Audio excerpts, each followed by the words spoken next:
Eto po, yung premise ni Cielo Magno, may mali ba ron sa sinabi ni Tatay Digong? Wala siyang sinabing mali. Ang sinasabi niya lang, eto dito ako tawan-tawa sa iyo, Cielo Magno eh. Ang sinasabi lang ni Cielo Magno, bakit ako ang tinatanong at hindi si Tatay Digong? Alam niyo yung ibig ko sabihin ng media. Bakit siya daw yung tinatanong? Eh, sumausaw ka eh. Kailan ka ba, tatanungin nga kita, kailan ka ba biglang tinanong? Di ba? Gines mo si Ungab. Si Ungab po ang pinagmulan ng expose na ito. Si Congressman Ungab. Gines mo sa'yo. Pinagbigyan ka naman. Magmula nun, nakilala ka na advocate ka na kalaayaw mo tong nagaganap na to. Tignan nyo kung, tapos, dahil, siyempre, tatanungin, simple lang naman po ang tanong, ang sagot dyan. No? Bakit ikaw at hindi yung mga Duterte ang tinatanong? Ano po ba yung mainstream media natin? Pero, ang tanong, Cielo Magno, tinatanong ka rin ba tungkol sa panawagan ninyo na impeach BP Sara? Di ba? Ganun ka ba kasikat? Ang tagal na nyo nag-impeach BP Sara eh. Meron bang mga press con na ikinasikat mo yung panawagan yung impeach BP Sara? Ini-interview ka ba ng mga sinasabi mo media tungkol sa impeach BP Sara mo? Hindi naman eh. Di ba? Hindi naman. Bakit? Bakit ka ngayon ini-interview? Kasi nga sikat. Sikat yung expose ni Tatay Digong at saka ni Ungab. Ang problema sa iyo, ang daming nag-e-expose, hindi pinapatulan. Alam mo ba yung Cielo Magno? Nung si Tatay Digong na yung nag-expose, pinatulan patik, ayaw man ng media. Sa totoo lang po, ayaw ng media na i-cover si BP Sara at saka si Tatay Digong.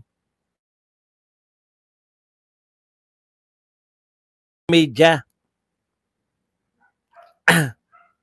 Ayaw ng media na i-cover sila para sumikat. Gusto nila panay kasamaan. Pero hindi nila matatakasan eh. Kung hindi nila i-cover, lalamunin naman sila na wala silang silbi dahil lahat ng mga vlogger, mapa Maka Duterte at mapa Maka Marcos, pro Marcos at pro Duterte vloggers, tinatapik yung expose ni Tatay Digong.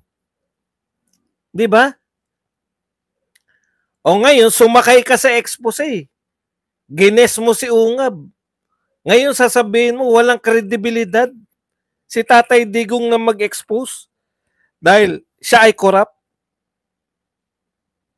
Cielo Magno. Kailan, anong pangyayari, anong kaso ng corruption ang narinig mo laban kay Tatay Digong? Ang alam namin, ang binibintang sa kanya palagi, EJK, War on Drugs. Asan yung corruption doon? Cielo Magno.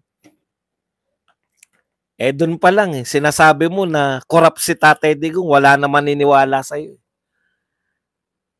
Wala siyang investigasyon tungkol sa kanyang corruption. Kung merong investigasyon sa corruption, magkano? At least kay Inday Sara meron eh, 125. Masasabi nyo, di ba? Popular eh. Sa popular ni Tatay Digong, kailan siya na-involve sa corruption? Anong issue ng corruption? Sumakay ka lang eh.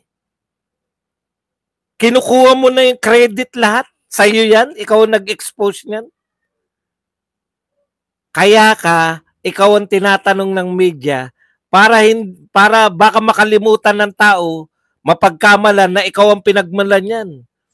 Ayaw nilang i-credit sa mga Duterte yung expose na to. Ayaw nilang makredit na ito ay galing sa kampo ni Duterte.